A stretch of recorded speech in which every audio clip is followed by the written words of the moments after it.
All right, Party Pundits popping back in for another segment. We're going to talk about particularly one fight from this past weekend, but also kind of situated within the 140. We'll call it 135, 140 weight class because those fighters seem to kind of bounce between those two weight divisions. But before we jump into this, you know what it is Professor Nail. I'm signing on with Boston Jared. Peace. The Casual Rand. What up, though? We are without Coach Dave tonight, but we make up the pundits of pugilism. Please make sure that you like and subscribe so that we can make sure that we get our content in front of your eyes. So, our man, Teofimo Lopez, defended his 140-pound weight. And then also, not only that, but he is the lineal champion and is seen as the Ring Magazine champion at 140 pounds. So he is the official. There's a lot of belts around, but he is credited with the man who beat the man who beat the man. So we want to give him credit for that. But we are still kind of dealing with a very inconsistent fighter, which is, I think, is one of the kind of issues preventing him from becoming an all-out superstar. He's got the he's got the style. He's got the power. He loves to put on a show when it comes to his ring walks and interests and stuff. I actually kind of like it. He does some of it can be a little bit cringe, but I like his effort into that. And we haven't really seen walks like this since the Roy Jones. Oh yeah. I was gonna say Roy Jones. Yeah. And Radio City Music Hall. Remember when he came out to Red Method Man? That's what it reminded me of. Yeah. When he fought I think it was the David Telesco fight where he fought at Radio City Music Hall, man, and he came out with the suit on. Yeah, exactly. But I mean, I appreciate that showmanship and people who take time out there, but you also have to show show and prove once you are inside of that squared circle. And we did not see that. To me, he took on Steve Claggett, who is formidable opponent, but the guy entered into this fight with 7 losses on his record. So to me, this is not somebody who should be standing up to a fighter like Teofimo Lopez. Came down from welterweight though, if I'm not mistaken. I don't have BoxRec open. He did. He well, I don't. He's fought at welterweight, and he's actually fought as high as junior middleweight. So that's worth. Let's not be one of them channels. That's worth noting. This guy is fought up at junior middleweight and is shrinking down to fight at 140, which I think to me that's significant. But sorry, go ahead, continue. No, go ahead. I mean, so what did you think about? No, but you're right about his performance. Yeah, and then during the fight, Claggett didn't come off as being the bigger man. He didn't look like it. But guys, it's 154 is 154, right? Teofimo Lopez has never fought above 140. He's coming up from 135 pounds. So this guy's punch resistance should be significant. But look, that aside, the performance itself was nothing to write home about. I wasn't as off-put by it or as hypercritical as some people. It's really the same guy that we've seen go out there and fight Jermaine Ortiz and go life or death with Jermaine Ortiz. That's the same guy that went life or death with Sandor Martin.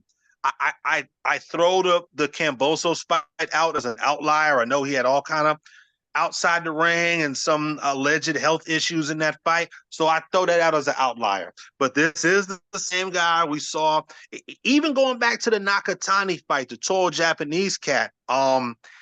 He is wildly inconsistent, man. And it has to do with his lack of boxing fundamentals. He does a lot of shit fundamentally that is not good. His footwork is crazy sometimes. He keeps his lead hand down by his crotch and his rear hand down underneath his chin instead of up high by his ear so he can parry that jab that he keeps on getting hit with. I mean, look, we don't have too much time. do a whole. I'm sure Coach could do a whole segment on what's wrong with this kid fundamentally. He's so ridiculously talented, though, that he's been able to get by in boxing so far. This division is where it's going to catch up with him. Somebody's going to fuck him up sooner rather than later, and he needs to bring somebody else into camp. His pops has brought him as far as he could possibly bring him. And as much as I think his pops is kind of a clown and a ridiculous kind of parody, South Park kind of parody of a helicopter dad, he deserves credit for getting his kid to be a multiple, 2-division champ now, three-belt unified. He deserved great job, Tio Sr. It's time to step aside now and bring somebody else in before what happened to Devin Haney a month ago happens to Teofimo Lopez, because it's going to happen. It is going to happen. Guaranteed. So, like I said, for the casual Rand, so he had a couple of different call outs, which I thought was, besides the ring walk, I thought was the best part of the evening for Teofimo Lopez. I give him credit because the names that he seemed to call out was Tank Davis and also Isaac Cruz, who a lot of people are not calling those guys out. So do you see him in the ring with either of those two people next? I mean, I think Isaac can be made, right? Well, it can now. Thanks to Turki Al-Sheikh.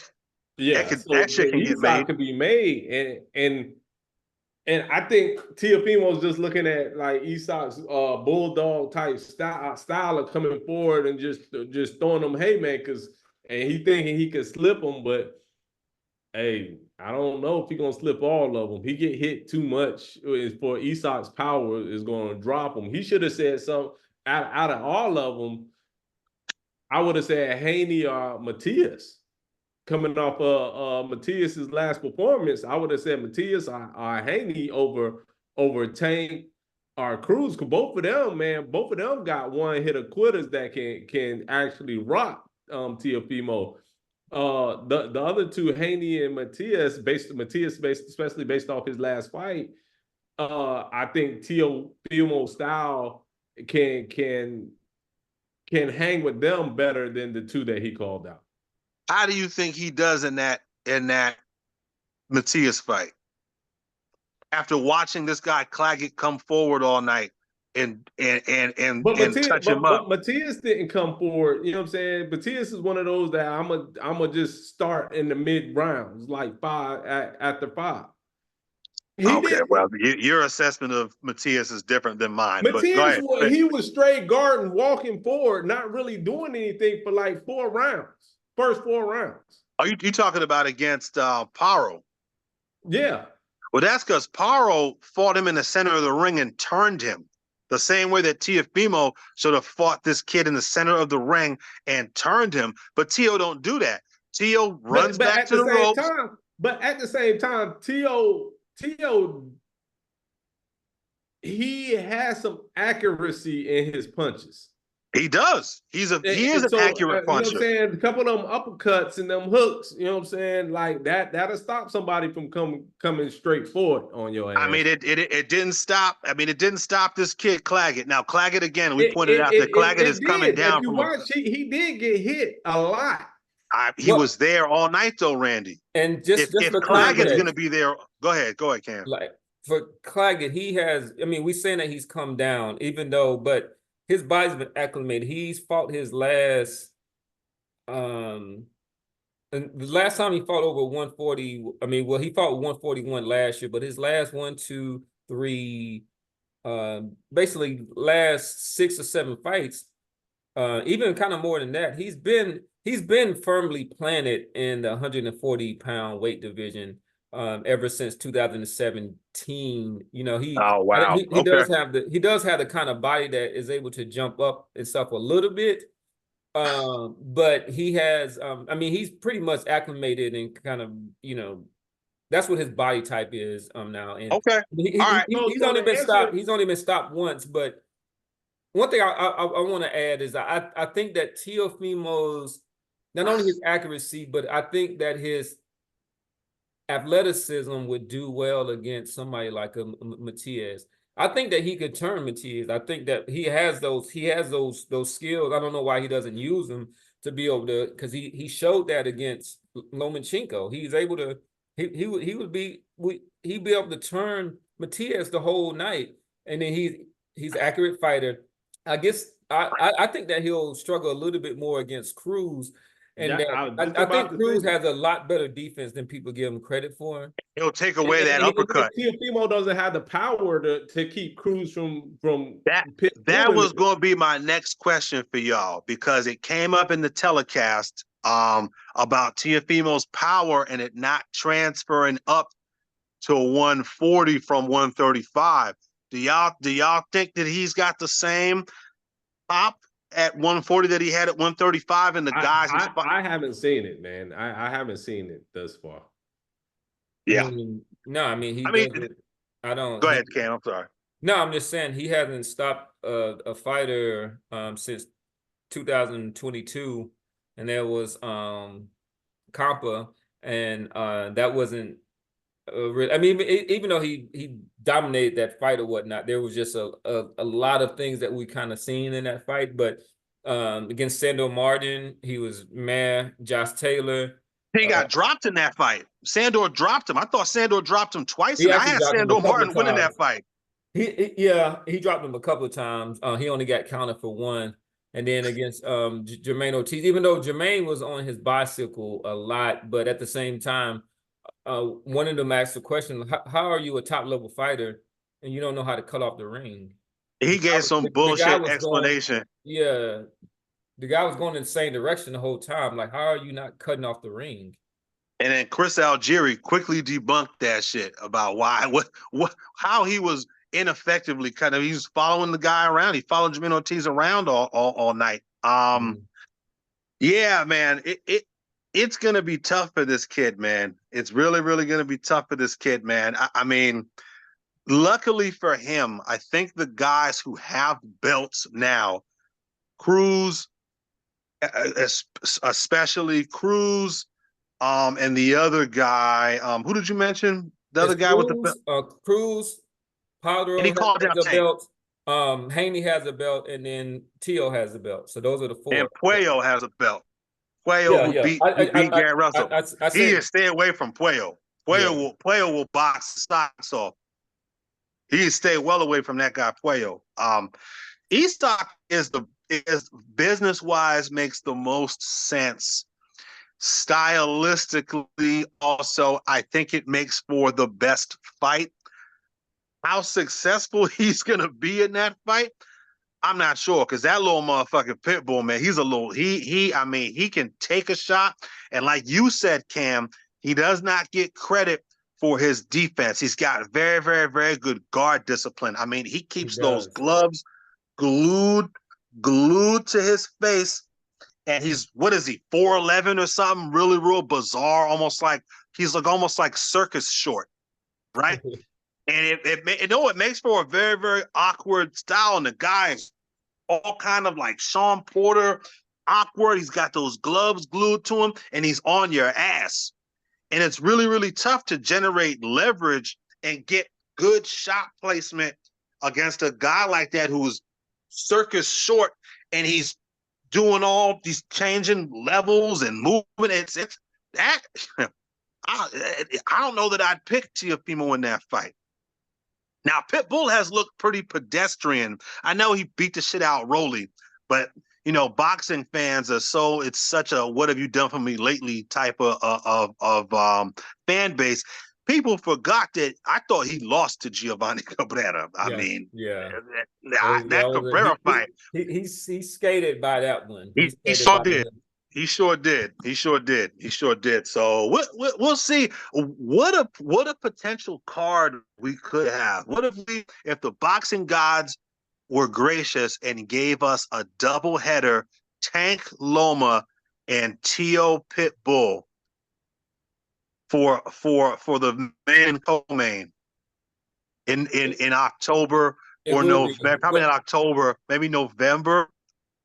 they could. But you know, the Tank Loma will be at lightweight though. Yeah, It wouldn't be. 35. Well, it's two different. That's what I mean. It's two different fights. That's why I said. I Yeah, said yeah. Teofimo Isak for a unification at 140 40 pounds, pounds. and then you'd have a 135-pound unification between Loma and Tank, main and co-main. That's a huge card. I mean, you were already Yeah. crossing over, right? You're already doing PBC top rank. I would love That's to a see big it. I mean, has man. I'm trying to think. I guess, yeah, I guess, you know, Bob Arum is kind of he's been working with PBC because at first his disdain for Al Heyman was you know, so visceral that it was hard to kind of see them working together. But I I mean, think they'd always send guys back and forth. I mean, they would say that shit in front of cameras. They'd make well, not Al Heyman because no one's seen Al Heyman in years, right? But Bob would make comments. But yeah, I see what you're saying. I see what you're saying. no, but I think that we've seen him kind of relent on that in the even though Money. he wasn't too happy with Eddie Hearn. What was that latest where he had his little octogenarian rant where he said, I'm never bringing my, even though the fight wasn't even. Oh, that's right, with the Josh Taylor Jack Catterall, the Josh Taylor Jack Catterall outcome. Yeah, where he thought that Josh Taylor beat Catterall. Yeah, I thought, yeah. I don't want to get too off topic. Yeah, Yeah, but but look, I mean, so you know, I was thinking that I mean, at some point, and I don't want to be a hypocrite. I mean, Haney's going to have to come back and get into the ring. So, I mean, how do you see him in this? Because I wouldn't. I don't. I actually. Hey, whatever happened to that mandatory that he was supposed to take? He's champion in recess. Oh. No, you gotta forgive us, audience. You know, we're not like these other YouTube guys. Like Casual Rand, like has a career, and like Cam is a professor. We can't all. I'm the loser of the group that sit there and watches boxing content and reads the news all fucking day. But yeah, Devin Haney is champion in recess. Yeah, okay. And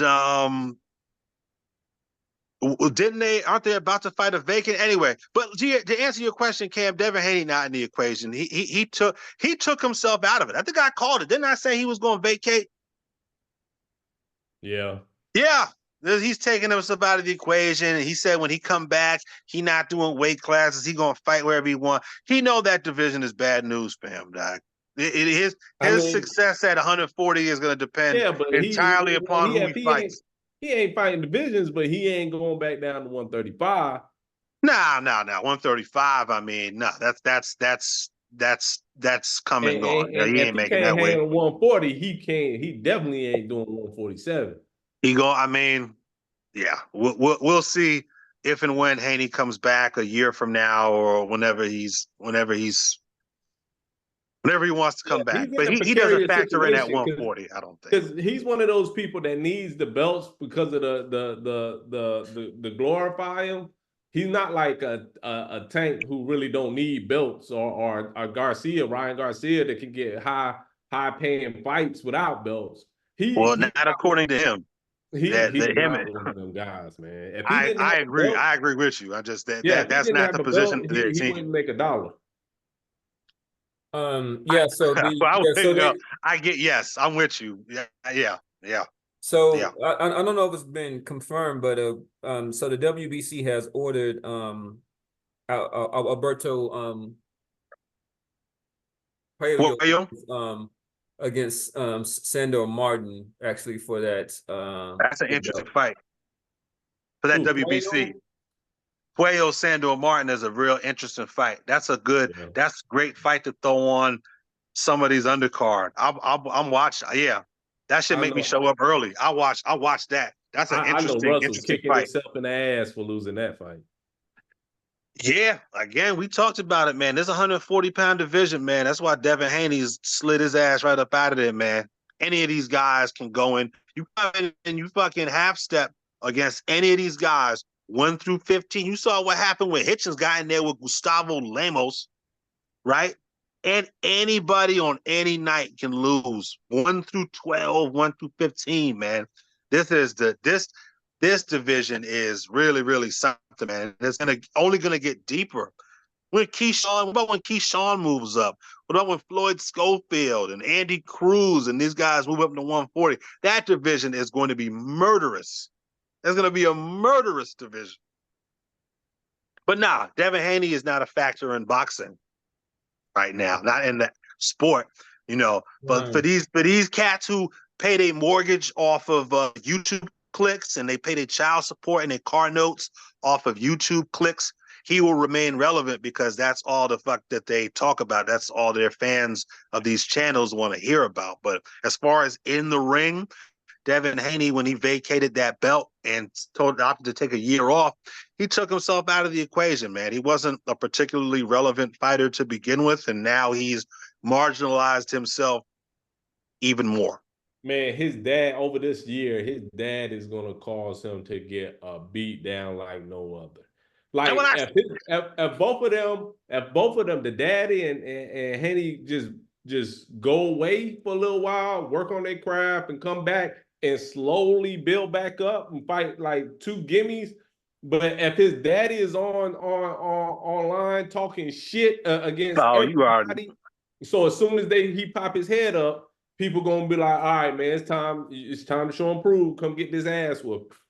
So I agree with you, Randy.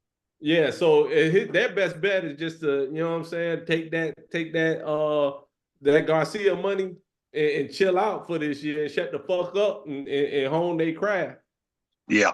And when I say, I want to clarify, when I say he wasn't particularly relevant, right? I mean, obviously we're sitting here talking about him and he's got 90 million different categories, videos on YouTube. I'm talking about as a boxing commodity, right? The way that Tank Davis and Anthony Joshua and Canelo Alvarez and those guys are relevant. I mean, those are the relevant guys in the sport, the most relevant guys. And Haney's not a commodity like those guys. For him to just give up the belt and be like, yeah, I'm gonna just come back and do what I want and whatever. Like, dude, you not them guys to be doing shit like that. Like Randy said, like he needs the belts for his relevancy, right? But yeah, whatever. I mean, yeah, I would say I think we're being a little bit harsh in our kind of critique about Haney, right? So he's still a 2-division champion. At the point he was undisputed at lightweight. He's somebody who got his old back, and I still think he's irrelevant. He just fought Garcia. I mean, it was an ugly sight for him, and it kind of impacts our impression of him.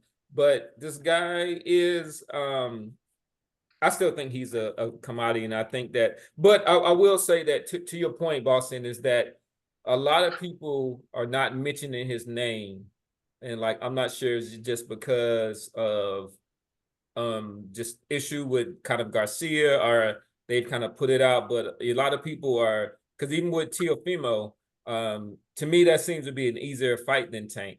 But his thoughts is just like, hey, that guy is not really relevant. I'd rather fight somebody like Tank Davis and stuff, which or Sabril Matias or Isaac Cruz. When Devin had a belt at 140 pounds, guys like Tio and Matias and who was the other belt holder, Rolly? These guys weren't looking for Devin Haney. They were trying to unify with each other or fight mandatories against guys who they've deemed or their management deemed to be more relevant or more worthwhile from a business standpoint. And this is when he had the belt, right? I mean, he had to go not dig up Ryan Garcia, but go get a guy like Ryan Garcia to increase his value as a commodity, right? To entice the TOs, the Tanks, the Isak Cruzes, and the Rollies to get in the ring with him. That's the whole reason why he fought Ryan. Otherwise, he had no reason. Ryan didn't have the accolades. He didn't deserve a fight with Devin Haney, right? Yeah. Not to mention, look, I'm sitting there being critical of the kid. Look, not to mention, stylistically, he's still a tough out. I still might pick him to beat a guy like Teofimo, given what we saw not against Claggett, because Devin don't fight like that, but given what we saw against Sandor Martin and given what we saw against Jermaine Ortiz, I might pick. I still might go with Devin to beat Teofimo. I would. They know that. These guys aren't stupid. They know that. Teofimo team know that. Tio, it just depends on which version that you get that night. But I'll tell you somebody who I would pick him over. Who? Matias. You'd pick Devin over Matias? Well, Devin, who's had given his brain some time to heal and stuff, but it'll be an ugly fight. I think he'll keep Matias on the outside because Matias has he doesn't have that kind of that one shot shocking type of power that Ryan Garcia had. You know, I mean, right. He's got more. Yep. Yeah, he's got more of the Antonio Margarito type of just kind of relentless pressure and just with arm punches, beat you down with arm punches. I agree with you, Cam. I think that he'll tie him up, he'll wrap him up. It'll be ugly, but I could see him getting to an ugly points decision against somebody like Matias. Now, this is in the wake of the Paro fight. This is in the wake of the Paro fight. To be clear, because I'm on record as saying that Matias will put Haney in a box. That's after the Ryan Garcia fight. That's after the Ryan Garcia fight. But after watching the Paro fight, I got to walk that shit back now. I can't. I got to walk that back. I mean, Matias, you know, he showed he could be outboxed by a guy, Liam Paro, who I would pick to lose to Devin Haney. So, yeah, you might be right, Cam. And it better not be no pay-per-view because I don't think anybody will pay for a Matias Haney fight. Oh, and of course not, which is why they all swerved this kid. Part of the reason why they swerved this kid was because, again, he ain't the star that his pops and his fanboys think he is. But otherwise, they'd have been lined up to fight him. Possibly so, but I mean, in this day and age, 500K is not terrible. I know that has almost everything to do with Ryan Garcia, bro. That's Ryan Garcia. That's Ryan's second highest pay-per-view. Right? That's Garcia. But it's still the second common highest denominator is Ryan. Right, but Devin hasn't seen anything close to that without Ryan. So take out that fight and see what was he doing before. Look at that Regis fight. Yeah, that Regis was a kind of Regis is a bit of a hard sell unless you're a hardcore fighter. Go down the line. Well, he's supposed to be some star according to his fans. So why is Regis a hard sell? And a tank can do at the very least 150K against a guy in Frank Martin. And right? That's why I said it's different. There's levels. And that was for a belt champion. And that was for a belt. So right. Yeah. Go down the line, man. Yeah, he did. I mean, he did around 150. Well, against Regis, it was around 65, but he did around 150. Yeah, it wasn't 60, lower than 65. I was told the number. It was not 65. Okay. Against Loma, he did around 150. But that's not okay. So they're okay. That's not bad. That's not bad. So because that was pay-per-view. I forgot about that fight. Damn, it was fucked up. I forgot. See? Yeah.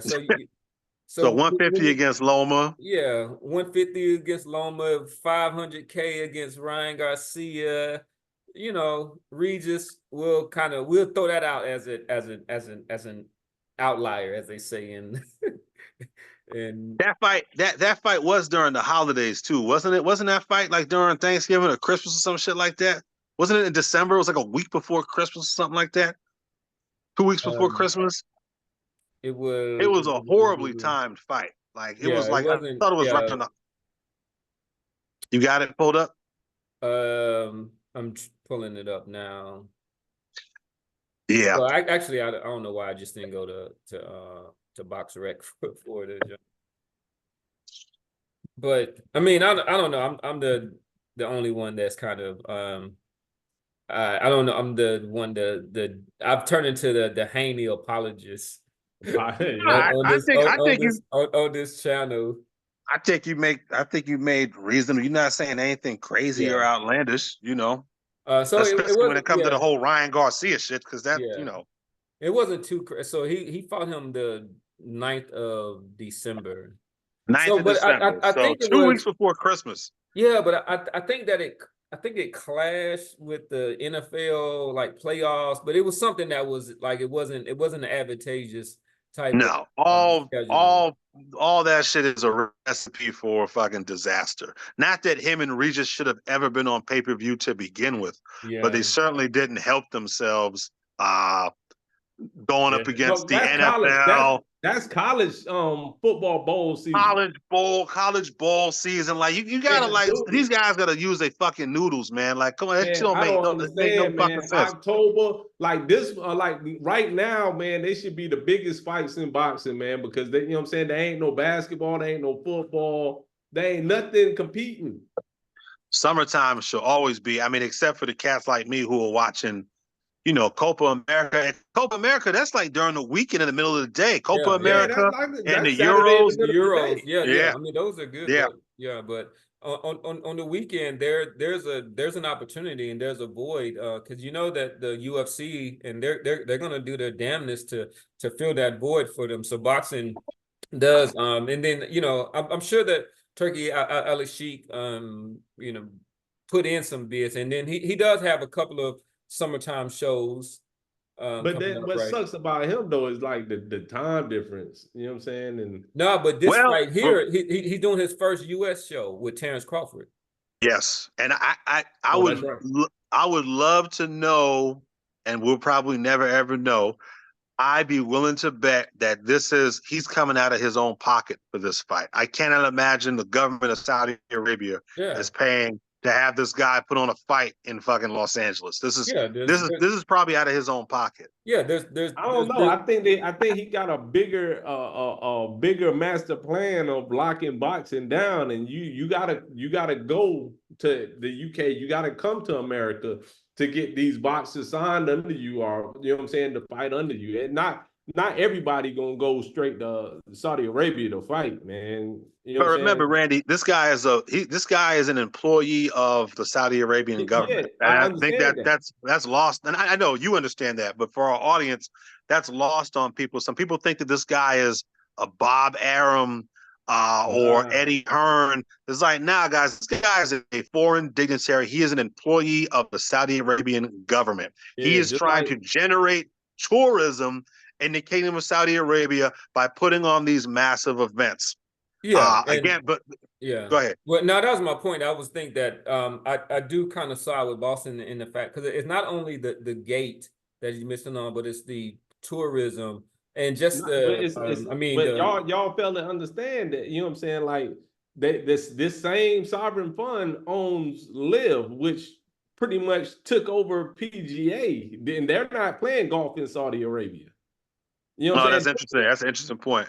You know what I'm saying? Those are in America. I think it's a bigger play. You know what I'm saying? Get 2 or 3 fights in America, but the winner of those, the biggest fights go over to Saudi Arabia. You know what I'm saying? Mm, I think it's a bigger play at hand with this, man. It ain't just, maybe, oh, I'm gonna grab maybe. every fighter and then trying to bring them to Saudi Arabia. I don't think that plan works. That's an interesting observation with the golf shit. Though. That's a good point, guys. I gotta run. I still gotta put these clothes in the dryer, and All right. I gotta get to this. I gotta get to this gym. all right. Like and subscribe. Like and subscribe. Peace out. Peace.